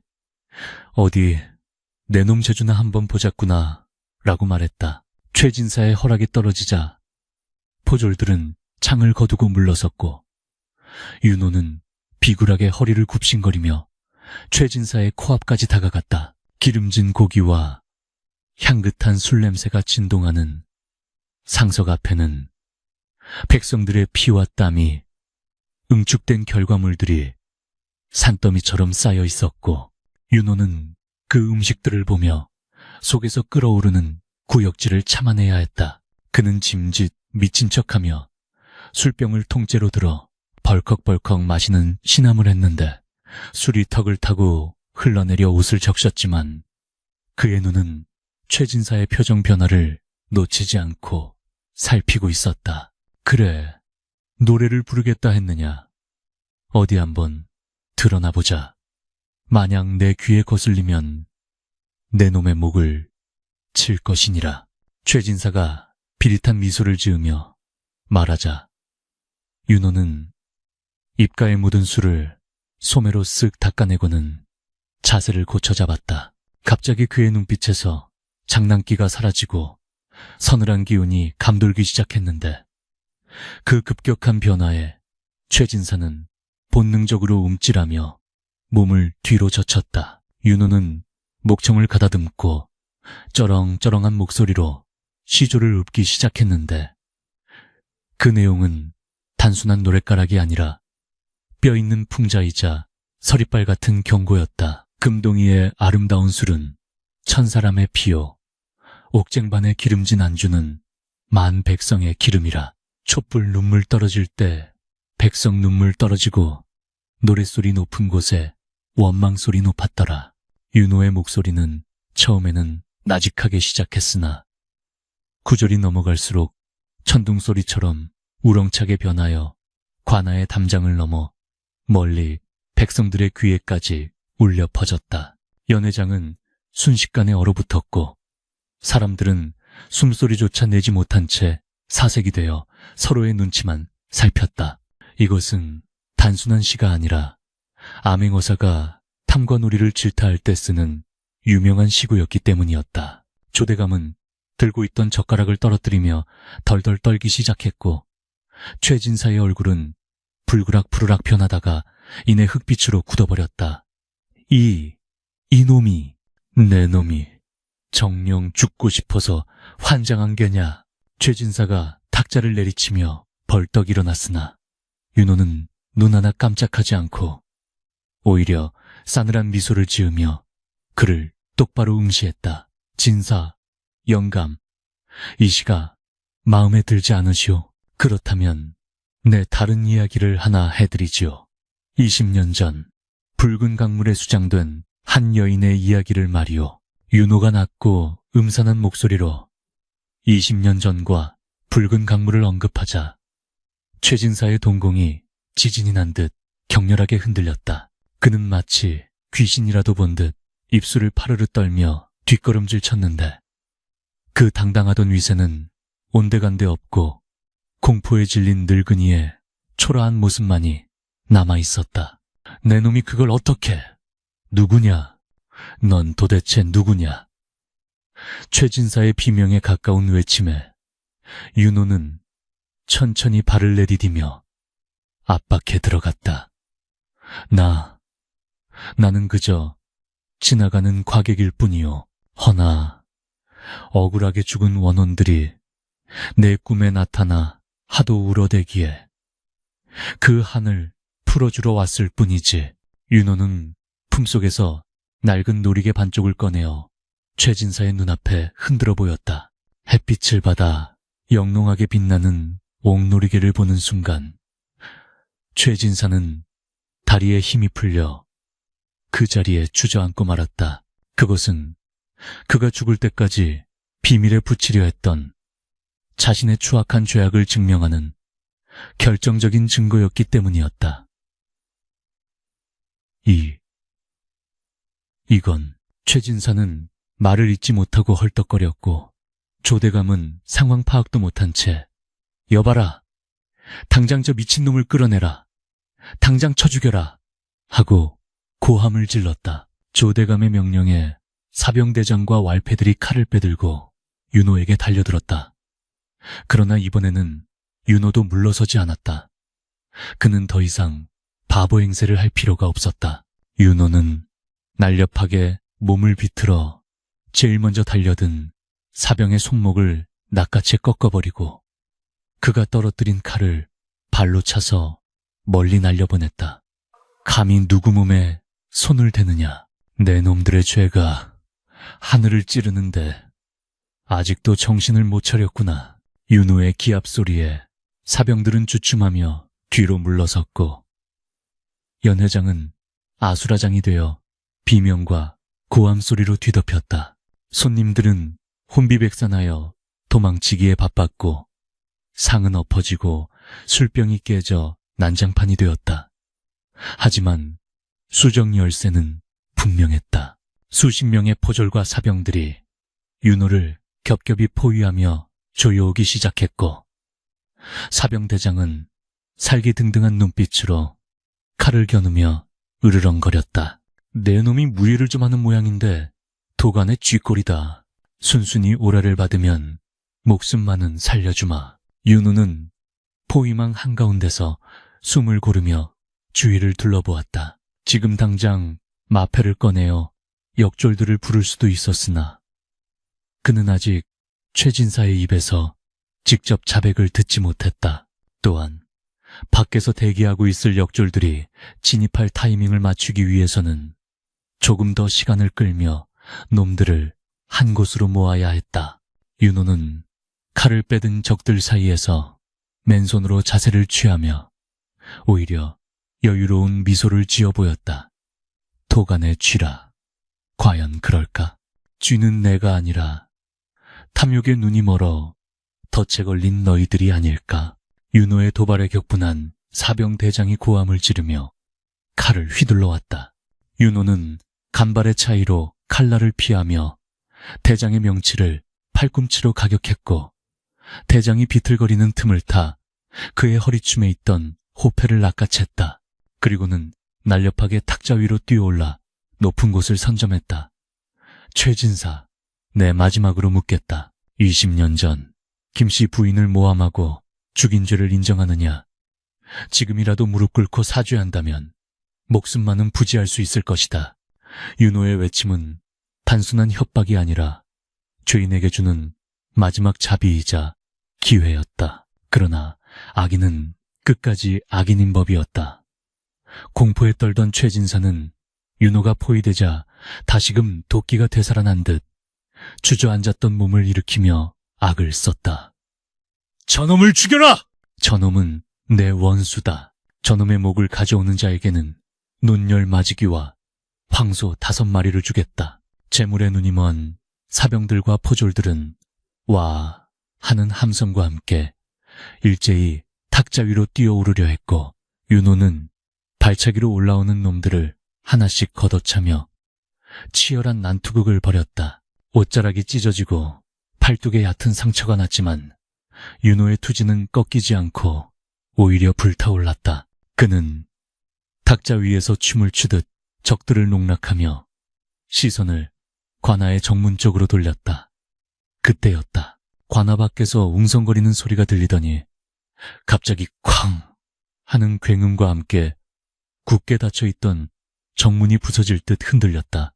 밖에서 대기하던 백성들이 윤호의 시움는 소리를 듣고 동요하기 시작했고 그동안 쌓였던 분노가 폭발하여 관아로 몰려들기 시작한 것이었다. 문 열어라. 우리도 들어가자. 사또놈 나오라 그래라. 백성들의 함성은 성난 파도처럼 관아를 뒤흔들었고 당황한 포졸들이 우왕좌왕하는 사이 포위망에 빈틈이 생겼다. 윤호는 그 틈을 놓치지 않았다. 그는 탁자에서 뛰어내려 최진사가 있는 상석을 향해 질풍처럼 내달렸다. 막아라. 저놈 막아. 조대감이 비명을 질렀지만 이미 기세가 오른 윤호를 막을 수는 없었다. 윤호는 앞을 가로막는 호위무사의 검을 맨손으로 받아내는 위험천만한 도박을 감행했다. 손바닥이 찢어지는 고통이 밀려왔지만 그는 검날을 꽉 쥔 채 호위무사의 눈을 노려보며 기압을 질러 검을 빼앗아 버렸다. 그리고 단숨에 최진사의 목에 그 검을 겨누었다. 서슬퍼런 칼날이 목덜미에 닿자 최진사는 얼음처럼 굳어버렸고 주위의 모든 움직임이 일시 정지된 듯 멈췄다. 움직이지 마라. 누구든 한 발짝만 더 움직이면 이자의 목은 없다. 윤호의 일갈에 사병들은 주춤거리며 다가오지 못했고 연회장은 숨막히는 긴장감에 휩싸였다. 윤호는 거칠게 숨을 몰아쉬며 최진사의 귓가에 나직하게 잘 보아라. 최진사, 네가 그토록 무시하던 백성들이 저 문 밖에 와 있다. 그리고 네가 죽인 여인의 아들이 지금 네 목숨줄을 쥐고 있다. 이제 내 놈의 그 화려한 잔치는 끝났다. 라고 속삭였다. 윤호의 말에 최진사는 눈을 희번덕거리며 믿을 수 없다는 듯 아, 아들이라고? 설마 내 놈이 죽은 줄 알았던 그 핏덩이 윤호란 말이냐? 라고 중얼거렸다. 윤호는 대답 대신 품속에서 피 묻은 서찰을 꺼내어 최진사의 얼굴에 던졌다. 바람에 흩날리며 바닥에 떨어진 서찰. 그것은 최진사가 그토록 감추고 싶어 했던 바로 그 증거였다. 이것이 내 놈의 죄상이다. 이제 하늘이 널 심판할 것이다. 바로 그 순간 관아의 정문이 완전히 부서지며 수많은 백성들과 그들 틈에 섞여있던 역졸들이 쏟아져 들어올 준비를 마쳤다. 폭풍전야의 고요함은 끝났다. 이제 남은 것은 천지를 뒤흔드는 심판의 천둥소리뿐이었다. 윤호는 잡고 있던 칼자루를 더욱 힘주어 쥐며 삿갓을 벗을 준비를 했다. 그의 눈에서 흐르는 눈물은 슬픔이 아닌 다가올 정의에 대한 벅찬 감격이었다. 마침내 관아의 육중한 대문이 굉음과 함께 안쪽으로 무너져 내리자 봇물 터지듯 밀려들어온 백성들의 함성이 천지를 뒤흔들었습니다. 와 하는 소리는 단순한 고함이 아니라 수십 년간 억눌려왔던 피울음이 한꺼번에 터져나오는 활화산의 분화와도 같았습니다. 횃불과 몽둥이, 낫을 든 성난 군중이 마당을 가득 메우자 화려했던 연회장은 순식간에 아수라장으로 돌변했습니다. 기생들은 비명을 지르며 치마폭을 감싸쥐고 도망쳤고 배불뚝이 양반들은 상 밑으로 기어들어가 벌벌 떨며 제 목숨 부지하기에 급급했습니다. 윤호는 최진사의 목에 겨누었던 검을 거두지 않은 채 사색이 되어 주저앉은 조대감을 향해 일갈했습니다. 보아라, 이것이 너희가 개돼지 취급하던 백성들의 진짜 모습이다. 내 놈들이 저지른 죄악의 무게가 이제야 느껴지느냐? 조대감은 덜덜 떨리는 손으로 포졸들을 향해 손짓하며 쉰 목소리로 뭐뭐 하느냐? 저 복도들을 당장 막아라. 저놈들을 모조리 베어버려. 라고 악을 썼습니다. 그러나 이미 기세가 꺾인 포졸들은 성난 민심의 파도 앞에서 뒷걸음질 칠 뿐 감히 칼을 휘두를 엄두조차 내지 못했습니다. 바로 그때였습니다. 윤호는 잡고 있던 최진사를 마당 한복판으로 거칠게 밀쳐버리고는 쓰고 있던 삿갓을 벗어던지며 하늘 높이 팔을 뻗었습니다. 찢어진 옷소매 사이로 드러난 그의 손에는 아침 햇살을 받아 눈이 부시도록 황금빛 광채를 뿜어내는 마패가 들려 있었습니다. 암행어사 출두야. 윤호의 입에서 터져나온 사자우는 관아의 담장을 넘어 해주고을 전체를 쩌렁쩌렁 울렸습니다. 그 소리는 마른 하늘에 떨어지는 날벼락처럼 모든 소음을 일순간에 잠재웠고 혼란스럽던 마당에는 찬물을 끼얹은 듯 숨막히는 정적이 감돌았습니다. 그 순간 백성들 틈에 섞여 있던 짐꾼과 장사치 차림의 사내들이 일제히 품속에서 육모방망이를 꺼내들고 우렁차게 암행어사 출두야. 역졸들은 관아의 모든 출입구를 봉쇄하고 죄인들을 포박하라 고 복창했습니다. 그들은 윤호가 미리 매복시켜둔 역졸들이었습니다. 거지와 장사치로 위장해 잠입해 있던 수십 명의 정예병들이 본색을 드러내자 전세는 순식간에 역전되었습니다. 암행어사라니. 최진사는 믿을 수 없다는 듯 넋이 나간 표정으로 윤호의 손에 들린 마패를 올려다보았습니다. 말 5마리가 새겨진 그 묵직한 품쇠 덩어리는 그가 평생 쌓아올린 권력과 부귀영화를 단숨에 가루로 만들어버릴 저승사자의 명패였습니다. 윤호는 헌집신을 벗어던지고 당당한 걸음으로 대청마루 위로 올라갔습니다. 비록 옷은 남루한 거짓골이었으나 그에게서 뿜어져 나오는 위압감은 감히 범접할 수 없는 왕의 기운과도 같았습니다. 그는 조대감이 앉아있던 사또의 의자를 발로 차버리고 그 자리에 앉으며 서슬퍼런 눈빛으로 아래를 내려다보았습니다. 죄인 조말생과 최득수는 듣거라. 너희는 국록을 먹는 관리와 지역의 유지로서 백성을 보살피기는커녕 가렴죽으로 고요를 짜내고 무고한 사람을 해하여 사리사욕을 채웠으니 그 죄가 하늘에 닿고 땅을 가른다. 여봐라. 저 파렴치한 자들을 당장 꿇어앉혀라. 윤호의 호령이 떨어지자 역졸들이 달려들어 조대감과 최진사의 무릎을 꿇리고 오랏줄로 꽁꽁 묶었습니다. 조대감은 억울하다는 듯 바닥에 머리를 놓으시며 아이고, 어사또 나으리 억울합니다.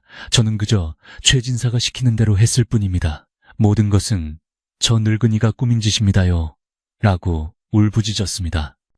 죽음의 공포 앞에서 그들의 추악한 결탁은 모래성처럼 허무하게 무너져 내렸고 서로에게 죄를 떠넘기는 추태만이 남았습니다. 최진사는 도끼 어린 눈으로 조대감을 노려보며 침을 뱉고 이 비겁한 놈, 내 놈이 뇌물을 받아쳐먹고 내 뒤를 봐준 게 아니더냐 라고 욕했습니다. 그리고는 윤호를 향해 고개를 쳐들며 내 이놈, 네가 어사면 다냐? 증거 있느냐? 내가 사람을 죽였다는 증거가 어디 있어? 이것은 모함이다. 조정에 상소하여 내 놈의 목을 칠 것이다 라고 악을 썼습니다. 끝까지 발악하는 최진사의 모습에 윤호는 차갑게 비웃으며 자리에서 일어나 증거라. 내 놈이 그리도 원한다면 내 놈의 숨통을 끊어줄 증거를 보여주마 라고 말했습니다. 윤호는 손짓하여 군중 뒤편을 가리켰습니다.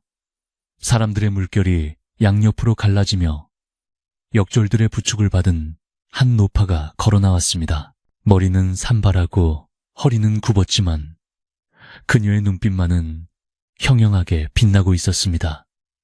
바로 개똥내였습니다. 최진사는 노파를 보자마자 귀신이라도 본 듯 입을 딱 벌리고 굳어버리며 개똥내? 내년이 살아있었단 말이냐? 라고 더듬거렸습니다. 윤호는 노파를 자신의 옆으로 부르며 이분은 20년 전 내 놈의 흉계로 죽임당한 내 어머니의 몸종이다. 내 놈이 입을 막으려 혀를 잘랐으나 하늘은 그녀를 살려두어 오늘의 증인이 되게 하셨다 라고 말했습니다. 개똥내는 덜덜 떨리는 손으로 최진사를 가리키며 짐승 같은 울음소리를 토해냈습니다. 말은 할 수 없었으나 그녀의 눈물과 몸짓은 그 어떤 언변보다도 강력하게 최진사의 죄를 고발하고 있었습니다. 백성들은 혀가 잘린 노파의 입안을 보고 경악하며 웅성거렸고 여기저기서 저런 천하의 죽일 놈 하는 분노의 욕설이 터져 나왔습니다. 하지만 최진사는 여전히 뻔뻔하게 고개를 저으며 벙어리 노파가 뭘 안다고 증언을 한단 말이냐. 저 미친년의 몸짓 따위가 증거가 될 수는 없다 라고 발뺌했습니다. 윤호는 품속에서 비단에 쌓인 물건을 꺼내어 탁자 위에 올려놓았습니다. 그것은 두 조각으로 나뉘어 있던 옥 놀이개였습니다. 윤호가 두 조각을 맞추자 딸각하는 경쾌한 소리와 함께 완벽한 하나의 원형으로 합쳐졌습니다. 그리고 그 옆에 누렇게 바른 서찰을 펼쳐 보였습니다.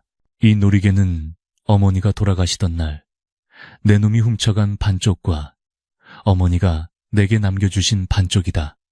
그리고 이 서찰, 내 놈이 어머니를 겁탈하려다 실패하자 앙심을 품고 거짓 연애 편지를 조작하여 어머니를 부정한 여인으로 몰아세운 계획이 적혀있는 내 놈의 친필 비망록이 아니더냐. 윤호가 서찰의 내용을 큰 소리로 읽어내려가자 연 회장은 찬물을 끼얹은 듯 조용해졌습니다. 그 내용에는 최진사가 어떻게 가짜 증인을 매수하고 어떻게 사또를 회유하여 죄 없는 여인을 강물에 빠뜨려 죽였는지가 소름 끼치도록 상세하게 적혀 있었습니다. 김씨 부인이 정절을 지키려 하니 내 자존심에 큰 상처를 입었다. 내 못 가질 바에야 차라리 부수어 버리리라. 서찰의 마지막 구절을 읽는 윤호의 목소리는 분노로 가늘게 떨렸습니다. 백성들은 참혹한 진실 앞에 눈물을 흘리며 주먹을 불끈 쥐었고 마당에 꿇어앉은 최진사는 더 이상 변명할 말이 없는 듯 고개를 푹 떨구었습니다. 이제 알겠느냐? 내 놈이 묻어버리려 했던 진실이 썩지도 않고 살아 돌아와 내 놈의 목을 겨누고 있음을. 윤호의 일갈에 최진사는 허탈한 웃음을 흘리며 허허, 그 계집이 그 놀이개를 반으로 쪼개어 아들에게 줄 줄이야. 내 일생일대의 실수가 바로 그 핏덩이를 살려둔 것이었구나 라고 중얼거렸습니다. 최진사의 자백이 터져나오자 윤호는 탁자를 내리치며 최종 판결을 내렸습니다. 죄인 최득수와 조말생은 들으라. 너희는 권력을 이용해 무고한 생명을 앗아가고 백성들의 삶을 도탄에 빠뜨린 죄, 용서받을 수 없는 대역죄인이다. 여봐라, 저놈들을 당장 형틀에 묶고 곤장 100대를 쳐라. 그 후 한양으로 압송하여 의금부에서 국문을 받게 한 뒤 저작거리에서 참수하여 만백성의 본보기로 삼을 것이다. 암행어사 만세, 윤호 도련님 만세. 윤호의 판결이 떨어지자마자 마당을 가득 메운 백성들은 환호성을 지르며 서로를 얼싸안고 기뻐했습니다. 10년 묵은 채증이 내려가는 듯한 통쾌함이었습니다. 역졸들이 최진사와 조대감을 형틀에 묶자 백성들이 던진 돌멩이와 오물이 그들의 얼굴을 뒤덮었습니다. 곤장 소리가 탁 탁 하고 울려 퍼질 때마다 그동안 억눌려왔던 백성들의 한도 함께 풀려나갔습니다. 피가 튀고 살점이 떨어져 나가자 천하를 호령하던 최진사도 비명을 지르며 살려달라고 애원했으나 그 누구도 그에게 동정을 베푸는 이는 없었습니다. 윤호는 형틀에 묶여 처참하게 매를 맞는 원수들의 모습을 지켜보며 가슴속 깊은 곳에서 뜨거운 눈물이 솟구치는 것을 느꼈습니다. 그것은 복수의 완성이 주는 희열이기도 했으나 동시에 억울하게 돌아가신 어머니에 대한 사무치는 그리움이기도 했습니다. 그는 조용히 자리에서 일어나 관아의 뒷마당으로 향했습니다. 뒤에서는 여전히 백성들의 환호와 죄인들의 비명소리가 뒤섞여 들려왔지만 윤호의 귀에는 강물 소리만이 들려오는 듯 했습니다. 뒷마당 우물가에선 윤호는 하늘을 올려다보았습니다. 구름 한 점 없는 푸른 하늘이 유난히 맑았습니다. 어머니, 보고 계십니까? 드디어 놈들을 잡았습니다. 어머니의 억울함을 풀었습니다. 그는 놀이개를 가슴에 대고 속삭였습니다. 그때 어디선가 불어온 따스한 바람이 윤호의 뺨을 스치고 지나갔습니다. 마치 어머니의 손길이 그를 어루만지는 듯한 포근함이었습니다. 윤호는 그 바람 속에서 어머니의 환한 미소를 본 것만 같아 하염없이 흐르는 눈물을 닦지 않고 그대로 두었습니다. 관아 밖에서는 굶주린 백성들에게 최진사가 쌓아두었던 곡식 창고를 개방하라는 윤호의 명령이 수행되고 있었습니다. 쌀가마니를 짊어진 장정들의 얼굴에는 웃음꽃이 피었고 아이들은 떡을 받아들고 덩실덩실 춤을 추었습니다. 지옥 같았던 해주 고을에 비로소 사람 사는 세상에 온기가 돌아오고 있었습니다. 윤호는 그 광경을 멀리서 지켜보며 깊은 숨을 내쉬었습니다. 이제 큰 불은 껐으나 아직 해야 할 일이 남아 있었습니다. 어머니의 넋을 위로하는 제사를 올리고 그동안 고통받았던 사람들의 상처를 보듬어주는 일이었습니다. 그는 다시 삿갓을 고쳐 쓰지는 않았으나 마음속으론 여전히 낮은 곳을 살피는 어사로서의 다짐을 새롭게 하고 있었습니다. 해가 뉘엿뉘엿 저물어가고 붉은 노을이 관아의 지붕을 물들일 때까지 형벌은 계속되었습니다. 최진사와 조대감은 이미 기절하여 축 늘어졌으나 역졸들은 찬물을 끼얹어 깨워가며 형을 집행했습니다. 이것은 단순한 처벌이 아니라 다시는 이런 비극이 되풀이되지 않게 하겠다는 하늘의 엄중한 경고였습니다. 윤호는 마당으로 돌아와 백성들 앞에 섰습니다. 그리고 큰 절을 올리며 그동안 늦게 와서 미안하오. 내 비록 왕명을 받고 왔으나 진정한 어사는 바로 불의에 맞서 일어난 여러분들이었소. 이제 이 고을의 주인은 바로 당신들입니다. 라고 말했습니다. 윤호의 진심 어린 말에 백성들은 모두 엎드려 통곡했습니다. 그것은 감동의 눈물이자 새로운 희망을 향한 다짐의 눈물이었습니다.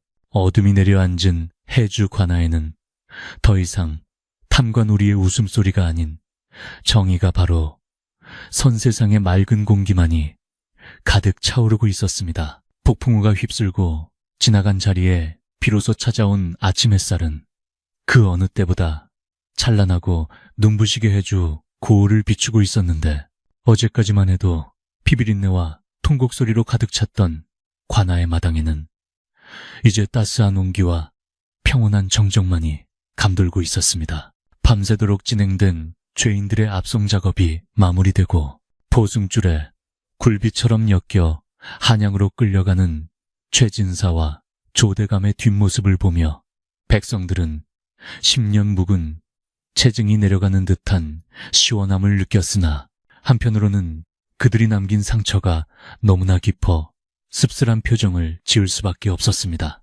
윤호는 관아의 대청마루에 앉아 그 광경을 지켜보고 있었는데, 그의 얼굴에는 승리감보다는 무거운 책임감과 피로가 짙게 드리워져 있었습니다. 악을 응징하는 것은 칼을 휘두르면 되는 일이었으나, 무너진 백성들의 삶을 다시 일으켜 세우는 것은 칼보다 더 섬세하고 인내심을 요하는 일이었기에 그는 잠시도 긴장의 끈을 놓을 수가 없었습니다. 어삿도 나으리, 창고의 재고 파악이 모두 끝났습니다. 썩어 문드러진 쌀과 마니도 덜어 있으나 백성들에게 나누어 주기에는 충분한 양이옵니다. 관아의 이방이 쭈뼛거리며 다가와 문서를 바치자 윤호는 차가운 눈빛으로 그를 일별하며 문서를 받아들었습니다. 그동안 탐관오리 밑에서 부역하며 백성들을 괴롭혔던 아전들은 혹여 자신들에게도 불똥이 튈까 전전긍긍하며 윤호의 눈치만 살피고 있었는데, 윤호는 그들의 죄 또한 묻고 싶었으나 당장 고을의 행정을 마비시킬 수는 없어 일단은 그들에게 속죄할 기회를 주기로 마음먹었습니다.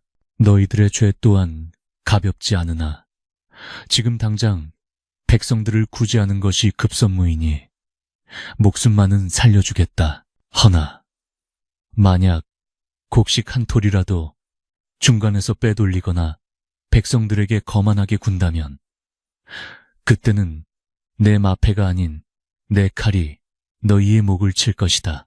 윤호의 서리빨 같은 경고에 이방은 식은땀을 줄줄 흘리며 바닥에 머리를 냈고 충성을 맹세했습니다. 곧이어 관아에 굳게 닫혀있던 곡간문이 활짝 열리자 그 안에서 쏟아져 나온 것은 단순한 쌀과 배가 아니라 백성들이 잃어버렸던 희망 그 자체였습니다. 윤호는 직접 쌀가마니를 어깨에 메고 나와 줄지어 선 백성들에게 나누어 주었는데, 그의 이마에 맺힌 땀방울은 그 어떤 보석보다도 빛나 보였습니다. 자, 받으시오. 이것은 나라님께서 주시는 것이 아니라 본래 여러분이 땀 흘려 농사 지은 것이니 도로 돌려드리는 것이오. 윤호가 뼈만 앙상한 노인의 손에 쌀자루를 쥐어주자 노인은 굵은 눈물을 뚝뚝 흘리며 윤호의 손등에 입을 맞추었습니다.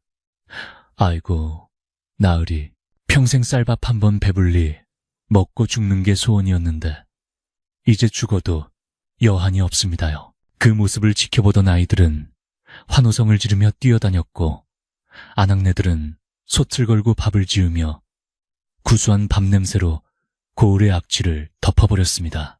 마을이 활기를 되찾아가는 동안 윤호는 조용히 관아를 빠져나와 어머니가 잠들어 있는 남대천 강가로 발걸음을 옮겼습니다. 그의 손에는 정성스럽게 마련한 제수용품과 하얀 국화 한 송이가 들려 있었습니다. 강물은 어제의 소란을 아는지 모르는지 유유히 흐르고 있었으나 윤호의 눈에는 더 이상 그 물이 핏빛으로 보이지 않고 가을 하늘을 닮은 쪽빛으로 맑게 빛나고 있었습니다. 그는 강가에 돗자리를 펴고 술과 과일을 차린 뒤 향을 피우고 무릎을 꿇었습니다. 향연기가 하늘로 피어오르자 마치 어머니의 넋이 강물 속에서 나와 그를 반기는 듯한 착각이 들었습니다. 어머니, 불효자 윤호가 왔습니다. 너무 늦게 와서 죄송합니다. 춥고 어두운 물속에서 얼마나 외로우셨습니까? 윤호의 목소리는 물기 젖은 바람에 흩어졌습니다. 그는 술잔을 채워 강물에 부으며 20년간 가슴속에 묻어두었던 그리움을 토해냈습니다. 어머니를 죽음으로 몰고 갔던 자들은 죗값을 치르러 떠났습니다. 이제 어머니의 이름에 씌워졌던 더러운 오명은 깨끗이 씻겨졌으니 부디 이승에서의 원한은 모두 저 강물에 흘려보내시고 편히 눈을 감으십시오. 윤호가 절을 올리고 고개를 들었을 때 강물 위로 붉은 노을이 내려앉아 반짝이는 윤수를 만들어냈는데 그 반짝임이 마치 어머니가 아들에게 보내는 따뜻한 미소처럼 느껴져 윤호는 하염없이 눈물을 흘렸습니다. 곁에서 그 모습을 지켜보던 벙어리 노파 개똥내도 돗자리 귀퉁이를 잡고 소리 없는 오열을 토해내며 주인마님을 향한 마지막 충정을 바쳤습니다. 바람이 불어와 윤호의 옷자락을 흔들었고 그 바람 속에서 장하다 내 아들 하는 어머니의 목소리가 들리는 듯 했습니다. 제사를 마친 윤호는 개똥내의 손을 잡고 마을 어귀에 양지 바른 곳에 마련한 작은 초가집으로 향했습니다.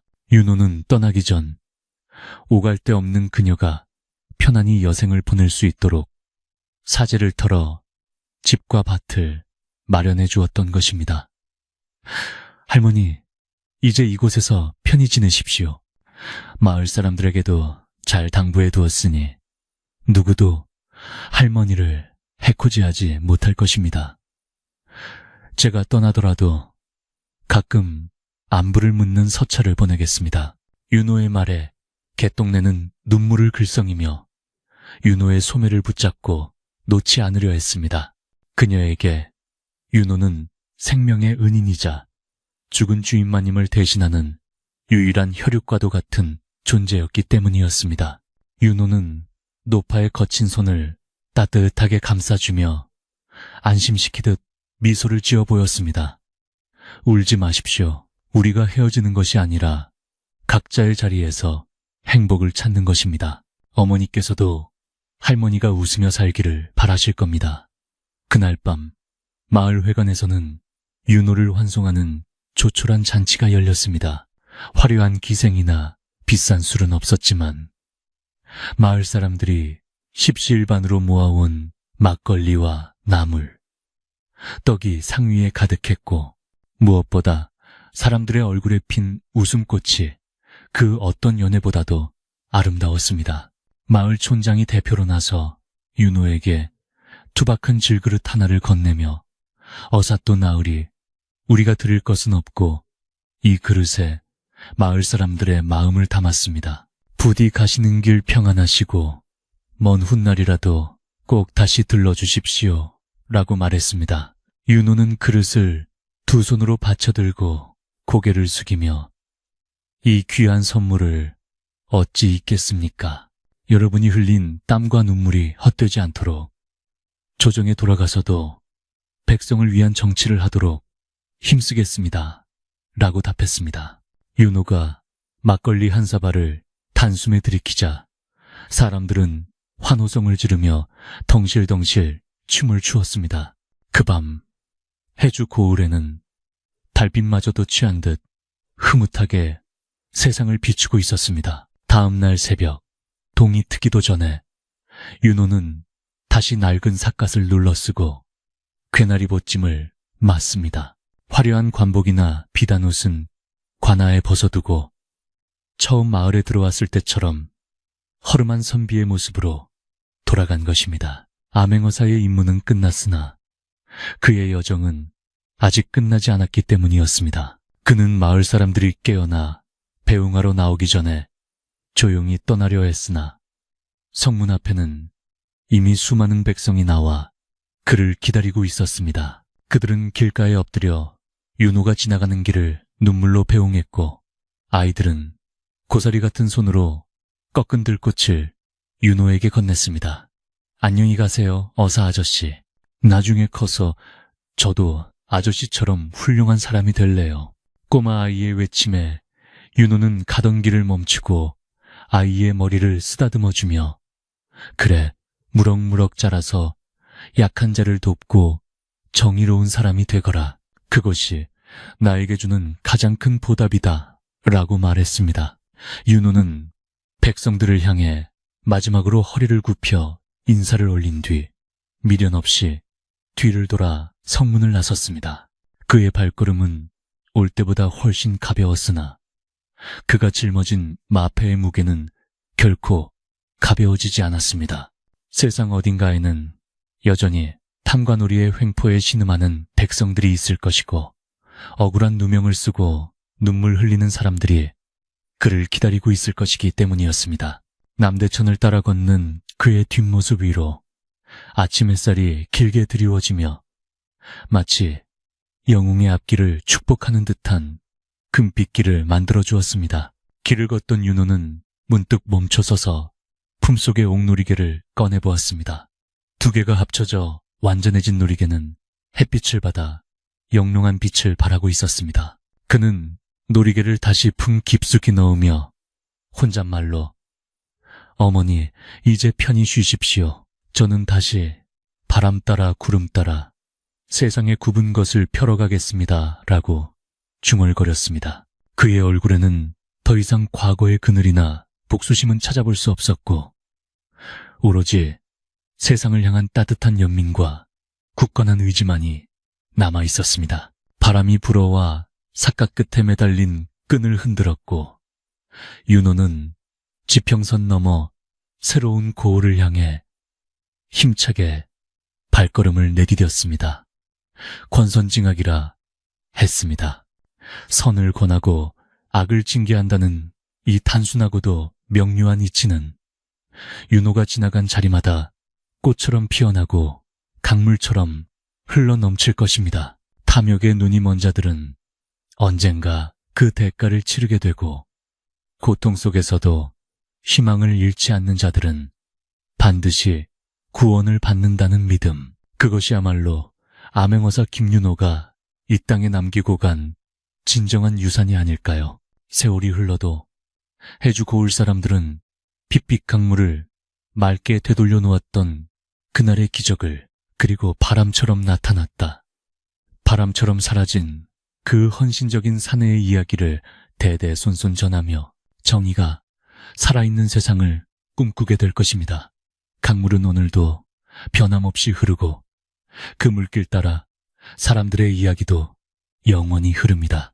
저 멀리 산마루를 넘어가는 윤호의 그림자가 점이 되어 사라질 때까지 세상은 숨을 죽이고 그 의로운 뒷모습을 지켜보고 있었습니다. 그가 쥐고 있는 마패는 단순한 폐쇄 덩어리가 아니라 어두운 세상을 밝히는 등불이자 백성들의 눈물을 닦아주는 손수건이었습니다.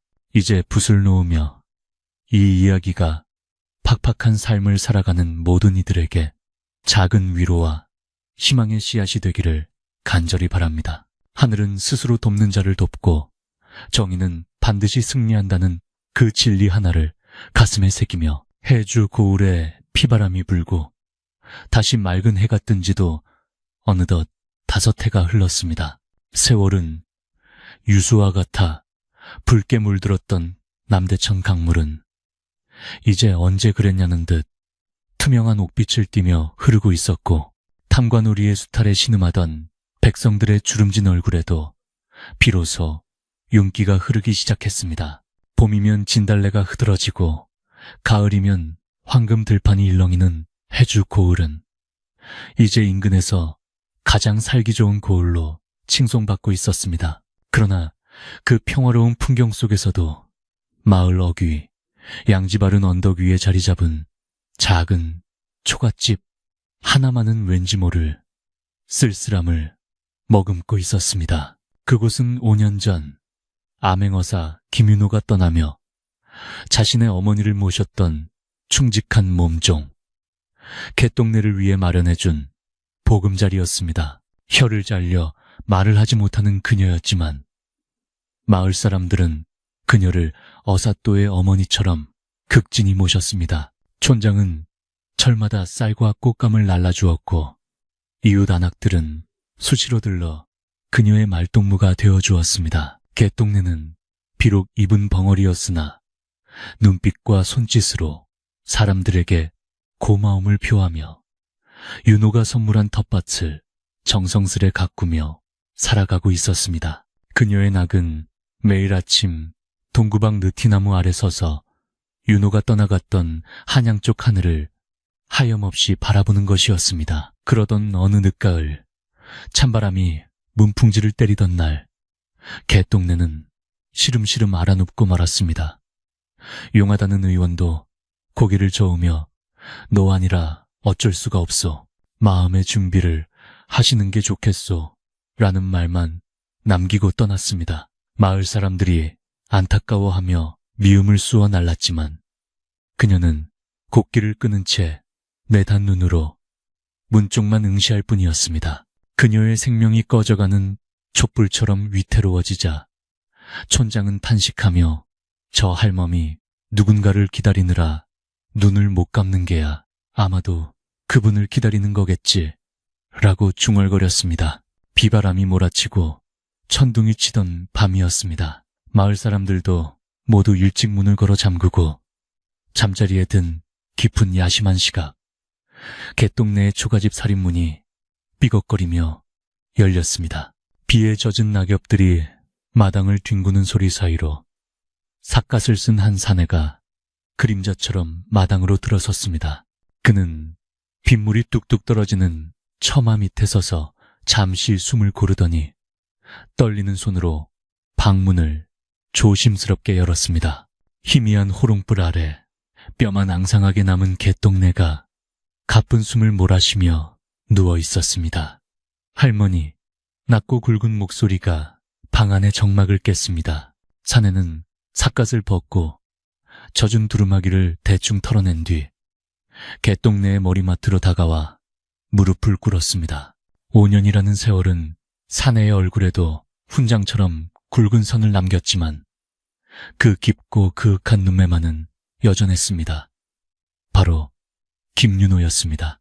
그는 전국을 떠돌며 암행을 하던 중 개똥내가 위독하다는 소식을 바람결에 전해 듣고 천리길을 밤낮없이 달려온 것이었습니다. 인기척을 느낀 개똥내가 힘겹게 눈을 떴습니다. 흐릿한 시야 속에 그토록 그리워하던 도련님의 얼굴이 들어오자 그녀의 눈동자가 기적처럼 맑아지며 생기가 돌기 시작했습니다. 그녀는 믿을 수 없다는 듯 말라 비틀어진 손을 허공으로 뻗었고 윤호는 그 거친 손을 두 손으로 꽉 잡고 자신의 볼에 가져다 대었습니다. 제가 왔습니다. 윤호가 왔습니다. 약조를 지키러 왔습니다. 윤호의 눈에서 뜨거운 눈물이 흘러내려 개똥내의 손등을 적셨습니다. 말을 할 수 없는 개똥내는 입을 벌려 소리 없는 울음을 터뜨렸으나 그녀의 표정은 고통이 아닌 더 없는 환희와 평안으로 가득 차 있었습니다. 그녀는 떨리는 손가락으로 윤호의 얼굴을 더듬었습니다.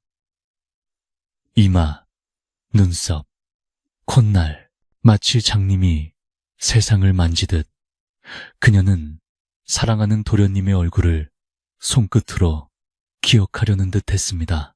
윤호는 어린아이처럼 그녀의 품에 얼굴을 묻고 흐느꼈습니다. 천하를 호령하던 암행어사도 이 늙고 병든 노파 앞에서는 그저 어머니의 정을 그리워하는 한 명의 아들일 뿐이었습니다. 어머니도 저 강물 속에서 할머니를 기다리고 계실 겁니다. 그러니 이제 무거운 짐은 내려놓으시고 부디 편안히 가십시오. 그곳에서는 혀도 굳지 않고 마음껏 말씀하시고 마음껏 웃으십시오. 윤호의 따뜻한 위로에 개똥내는 고개를 끄덕이며 엷은 미소를 지었습니다. 그녀는 베개 밑을 뒤적거리더니 낡은 헝겊주머니 하나를 꺼내 윤호에게 건넸습니다. 윤호가 주머니를 열어보니 그 안에는 꼬깃꼬깃한 쌈짓돈과 윤호가 어릴 적 좋아했던 말린 곶감 몇 개가 들어있었습니다. 자신이 죽은 뒤에라도 도련님이 오면 주려고 먹고 싶은 것도 참아가며 모아둔 것이었습니다. 윤호는 가슴이 미어지는 듯한 아픔을 느끼며 곶감을 입에 넣었습니다. 눈물과 섞여 짠맛이 났지만 그것은 세상 그 어떤 진수성찬보다도 달콤하고 귀한 맛이었습니다. 밤이 깊어가고 빗소리가 잦아들 무렵 갯동네의 거친 숨소리가 점차 평온해지기 시작했습니다. 그녀는 윤호의 손을 꼭 잡은 채 마치 잠이 들 듯 서서히 눈을 감았습니다. 입가에는 세상 모든 시름을 잊은 듯한 평화로운 미소가 걸려 있었습니다.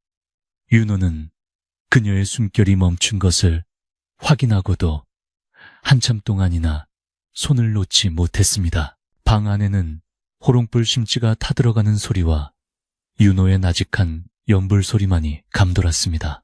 다음 날 아침, 비가 그치고 맑은 햇살이 초가집 마당을 비출 때 마을 안악이 죽을 쑤어 가지고 왔다가 방문이 열려 있는 것을 발견했습니다. 안악이 조심스럽게 방 안을 들여다보았을 때 갯동네는 이미 싸늘하게 식어 있었으나 그녀의 표정은 마치 좋은 꿈을 꾸는 듯 행복해 보였습니다. 그리고 그녀의 머리맡에는 밤새 누군가 다녀간 흔적이 남아 있었습니다. 정갈하게 놓인 하얀 국화한 다발과 향을 피운 흔적, 그리고 그녀의 품속에는 평생의 은혜 잊지 않겠습니다 라고 적힌 하얀 종이 한 장이 고이 접혀 있었습니다. 세상에, 어삿도 나으리가 다녀가셨나 봐. 소문은 삽시간에 마을로 퍼져나갔고 사람들은 갯동네의 마지막 가는 길이 외롭지 않았음에 안도하며 눈시울을 붉혔습니다. 촌장은 마을 사람들을 모아 갯동네의 장례를 정성껏 치러주었습니다.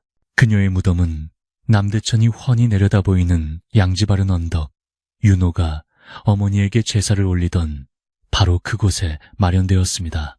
사람들은 그녀가 저승에서나마 옛 주인마님을 만나 못다한 이야기를 나누며 행복하게 지내기를 빌었습니다. 장례가 끝나고 며칠 뒤 마을을 떠나던 한 나그네가 촌장에게 묘한 이야기를 전했습니다. 새벽녘 안개가 자욱한 강가에서 삿갓을 쓴 선비 하나가 갓 쓴 무덤 앞에 앉아 피리를 불고 있더라는 것이었습니다. 그 피리 소리가 어찌나 구슬프고도 아름다웠는지 지나가던 강물도 숨을 죽이고 듣는 듯 했다고 했습니다. 촌장은 그 이야기를 듣고 빙그레 웃으며 하늘을 올려다보고 바람이 다녀갔구만. 의로운 바람이 라고 말했습니다. 해주 고을에는 그 후로도 오랫동안 가을이 되면 어디선가 그윽한 국화 향기가 바람에 실려온다는 전설이 생겨났습니다. 사람들은 그것이 억울한 일을 달래주고 떠난 암행어사의 향기라 믿으며 힘든 일이 있을 때마다 그 향기를 맡으며 다시금 일어설 힘을 얻곤 했습니다. 윤호는 다시는 해주 땅을 밟지 않았으나 그의 전설은 강물처럼 영원히 그곳에 흘러 백성들의 가슴 속에 살아 숨쉬게 되었습니다. 인연이란 눈에 보이지 않는 끈과 같아서 현세에서 못다한 정은 내세에서라도 반드시 이어진다고 합니다. 빛빛 강물을 옥빛으로 바꾸었던 그들의 이야기는 국화 향기와 함께 영원히 지지 않는 꽃이 되어 세상에 남았습니다.